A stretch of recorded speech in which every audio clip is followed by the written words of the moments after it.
നിങ്ങളുടെ favourite shows ഇനി ഒരിക്കലും മിസ്സാവില്ല. ഇപ്പോൾ C5-ലൂടെ കാണും നിങ്ങളുടെ ഫേവറേറ്റ് ഷോ തികച്ചും സൗജന്യമായി.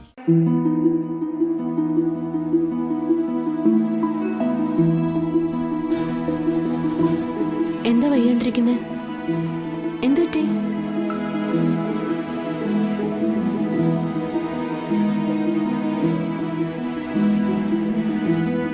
താൻ പറഞ്ഞതാ ഒടുവിൽ സത്യയെ.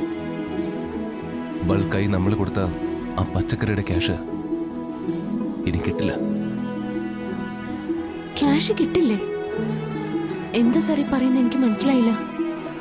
ഐശ്വര്യടുത്തി മനഃപൂർവ്വം നമ്മളെ ചതിച്ചതാണെന്നാ തോന്നുന്നത്. ഐശ്വര്യടുത്തിയോ? അതെ, പച്ചക്കറി ബൾക്കായി ഓർഡർ ചെയ്ത ആളെ നമ്മുടെ കടയിലേക്ക് ഐശ്വര്യടുത്തി പറഞ്ഞു വിട്ടതാ.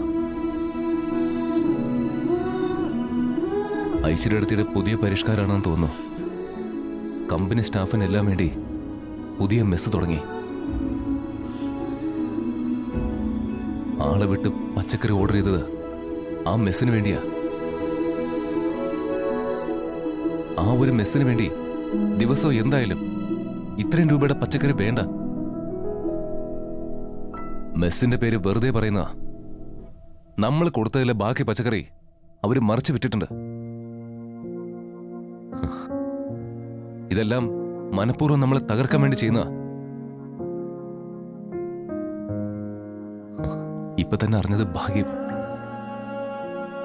ക്യാഷ് ചോദിക്കാൻ ചെന്ന എന്നെ മെസ്സിലെ സ്റ്റാഫുകളുടെ എല്ലാം മുന്നിൽ വെച്ച് ഐശ്വര്യയുടെ തീനെ ആക്ഷേപിക്കാനായിട്ട് ഒന്നുമില്ല.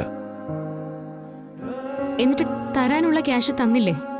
ഇപ്പൊ നിർബന്ധമായിട്ട് അവര് പറയാ പച്ചക്കറി എന്ന് സപ്ലൈ ചെയ്യണം, മാസത്തിൽ ഒരിക്കലും പേയ്മെന്റ് ഉള്ളൂന്ന്. ഇതുവരെ കൊടുത്ത പച്ചക്കറിയില് പകുതിയിൽ കൂടുതലും ചീഞ്ഞതാണെന്നും അതിന്റെ പേയ്മെന്റും കുറയ്ക്കുമെന്ന്. ഹോൾസെയിൽ കടയിൽ നിന്നും കടമായിട്ട് അവർ പച്ചക്കറി എല്ലാം തന്നത്.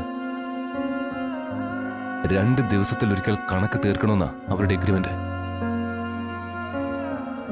ഇനി ഈ രൂപ കിട്ടാതെ അവരോട് എന്ത് പറയണമെന്നറിയില്ല. ക്യാഷ് കിട്ടിയില്ലെങ്കിൽ അവരടങ്ങിയിരിക്കില്ല.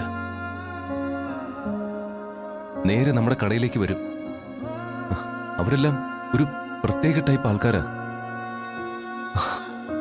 ആകെ നാണക്കേടാവും. ഐശ്വര്യടുത്തി മനഃപൂർവ്വം ദ്രോഹിക്കാൻ വേണ്ടി ശ്രമിക്കുക. ഇതങ്ങനെ വിടാൻ പറ്റില്ലല്ലോ. ചോദിച്ചാ തരില്ല. അത് സാറ് ചോദിച്ചാ ഞാനും കൂടെ വരാം. നമുക്ക് ആ ക്യാഷ് മേടിച്ചെടുക്കാം. അതും ഇത്രയും സ്റ്റാഫിന്റെ മുന്നിൽ വെച്ച് ഐശ്വര്യടുത്തി ആക്ഷേപിക്കും. അത് നാണക്കേടാ. സർ, അങ്ങനെ ചിന്തിച്ച് വെറുതെ ഇരുന്ന പറ്റില്ല. ഇത് അവര് നമ്മുടെ ഉള്ള ജീവിതമാർഗം തകർക്കാൻ വേണ്ടി മനഃപൂർവ്വം ചെയ്യുന്നതാ. അപ്പോ നമുക്കത് മേടിച്ചെടുത്തേ പറ്റൂ. ശമയം, പ്രശ്നം വേണ്ട. നാണക്കേടാ. ഒന്നുമില്ലെന്നേ, ഞാൻ ഏറ്റു. നമുക്ക് നാളെ രാവിലെ തന്നെ മെസ്സിൽ പോണം. ഐശ്വര്യടുത്തെ കണ്ട് ക്യാഷും മേടിക്കണം. അല്ല ശമ, അത് വേണോ? ഒന്നുമില്ല സർ. സാറ് സമാധാനം ഇരിക്കുക. എല്ലാം ഞാൻ ഏറ്റു. സർ, വേറൊന്നും സാർ ചിന്തിക്കേണ്ട. അതെനിക്ക് വിട്ടേക്കാം. ഡൗൺലോഡ് ചെയ്യൂ C5 ആപ്പ്. കാണൂ എല്ലാ എപ്പിസോഡുകളും സൗജന്യമായി.